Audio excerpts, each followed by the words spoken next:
Hello and welcome to Tech Talk, where you'll hear the latest in technology and investment trends directly from the trendsetters. I'm your host, Fritz Spencer, member of EisnerAmper's Technology and Life Sciences practice, and with me today is Schuyler Dalton, Impact Investing Manager with the World Wildlife Fund. Before we dive in, don't forget to hit that like button and subscribe to EisnerAmper wherever you listen to your podcasts. And you can find us on YouTube at EisnerAmper. Schuyler, thank you so much for joining me today. I'm super excited to have this conversation. Thanks for having me, Fritz. Happy to be here.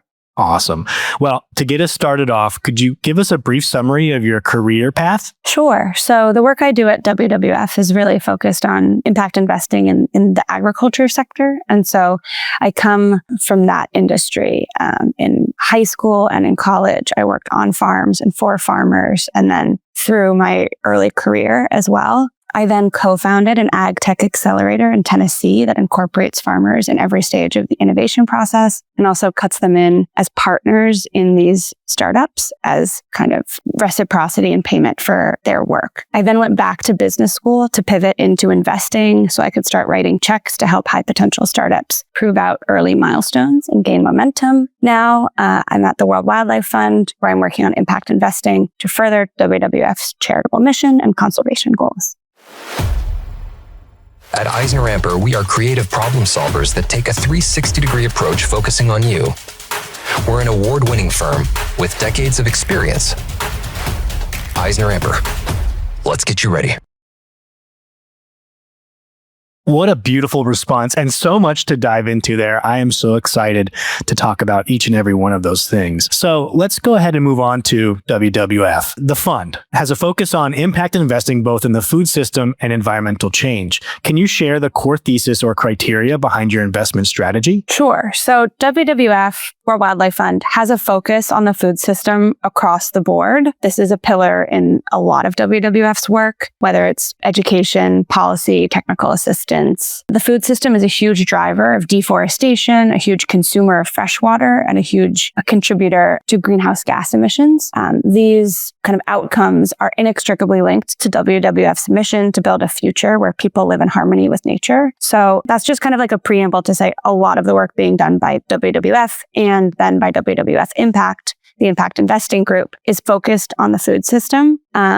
As I mentioned earlier, my focus is on regenerative agriculture. I describe that as farming in a way that leaves the ecosystem better than you found it. It's a focus on soil health and biodiversity and farm worker welfare and farm communities. Our core thesis here is that by investing in innovations that reduce the environmental impact of farming and promote ecosystem and community health, we can deliver meaningful and positive impact towards WWF's charitable mission at a speed and scale that might not be possible otherwise. Great. Thank you so much for sharing that. And I can't wait to hear more about what that means on the technology side. So I'd like to learn more about some of the tech. I mean, I know you came from an incubator tech accelerator background at a certain time.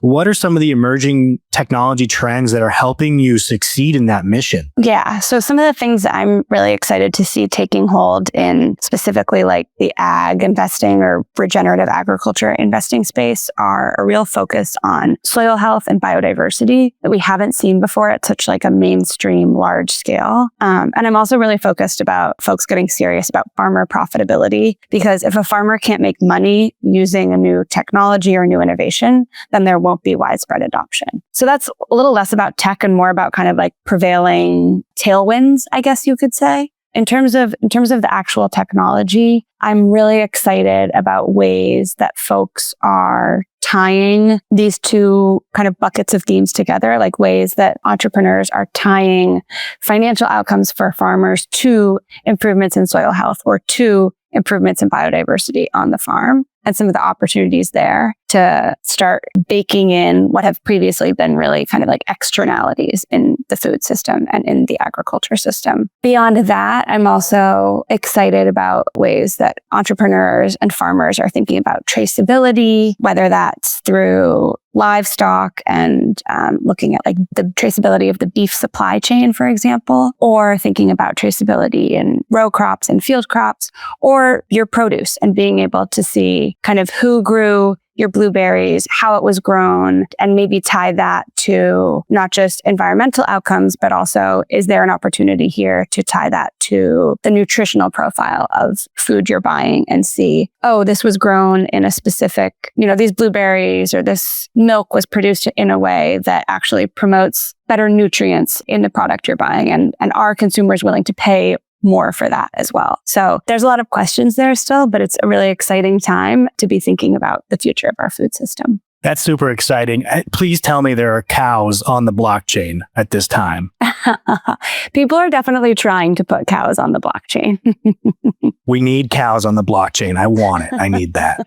That's beautiful. So you're investing in these impacts. Describe some of these portfolio companies. What do they actually look like? You've defined the goal. Now, who's actually accomplishing those goals? Sure. I'll say overall, we're very excited about the way our portfolio companies are delivering smart and elegant solutions to big environmental problems. And so I'll touch on a company called EatCloud, which is targeting food loss and waste in Colombia. And EatCloud is helping get food, like hundreds of thousands of pounds of food, millions of pounds of food to vulnerable communities, and also letting food retailers take advantage of tax incentives for eliminating food waste. So again, you see this like really nice kind of interplay between reducing food loss and waste, which reduces greenhouse gas emissions, and then getting that to vulnerable communities. So there's a, community impact here as well. And also tying that again to profitability and making sure this is a solution that is financially viable for the folks who are adopting it, which is the grocery stores and the food retailers. Another company that I'm really excited about is called Chipin. And Chipin is harvesting invasive carp from the Mississippi River and turning it into a pet food ingredient.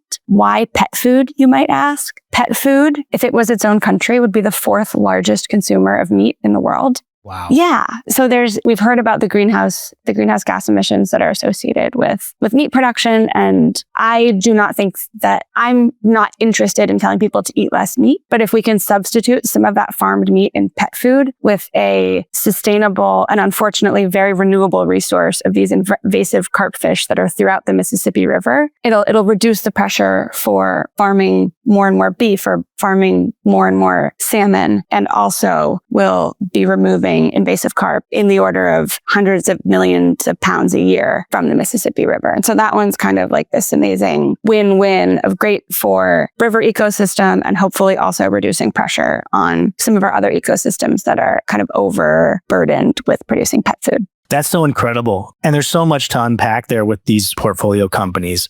And I'd like to know a little bit more about how they became a portfolio company. Did they approach you? Did you approach them? Did they go through some sort of program? What's the application criteria look like? And how do you basically judge them? Yeah. So we find out about these companies all different ways. We've got, all sorts of channels. We're going to conferences, we're listening to podcasts, we're reading blogs, we're taking cold intros. We are talking to as many companies as we can all the time because that's just a good way to stay abreast of trends and get to know as many folks as possible. And I can talk most specifically about Chipin because that's the deal that I led. Chipin was actually introduced to us by someone else at WWF who's working on invasive carp and trying to find solutions to the environmental problems and the biodiversity challenges associated with invasive carp. And so for me, that's so exciting to hear about a company from someone who is so rooted in trying to solve that problem.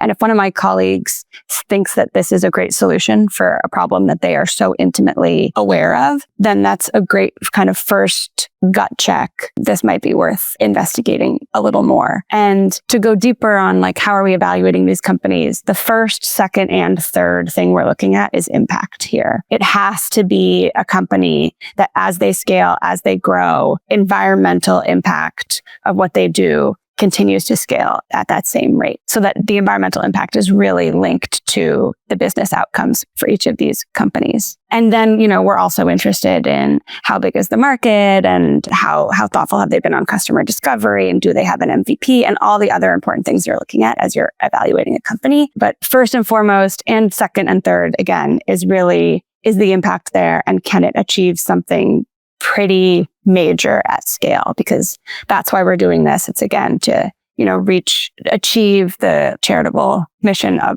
the World Wildlife Fund.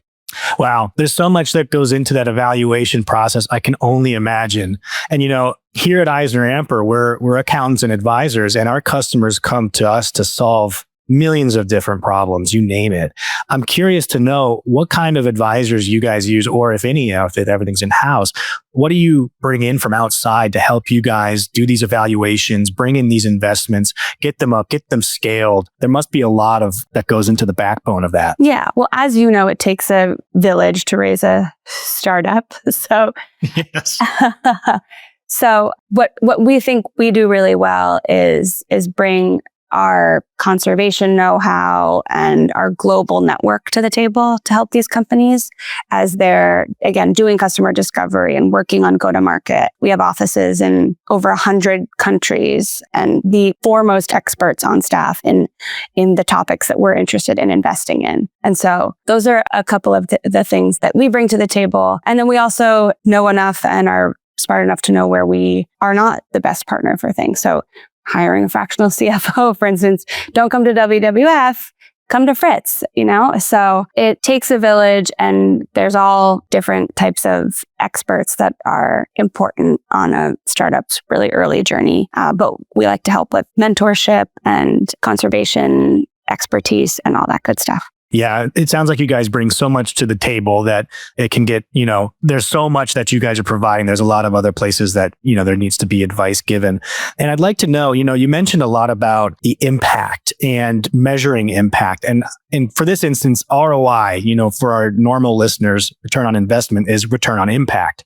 How do you guys measure that? What are the key metrics? What matters to you guys when it comes to, I'm the numbers guy. What numbers matter to you? Yeah.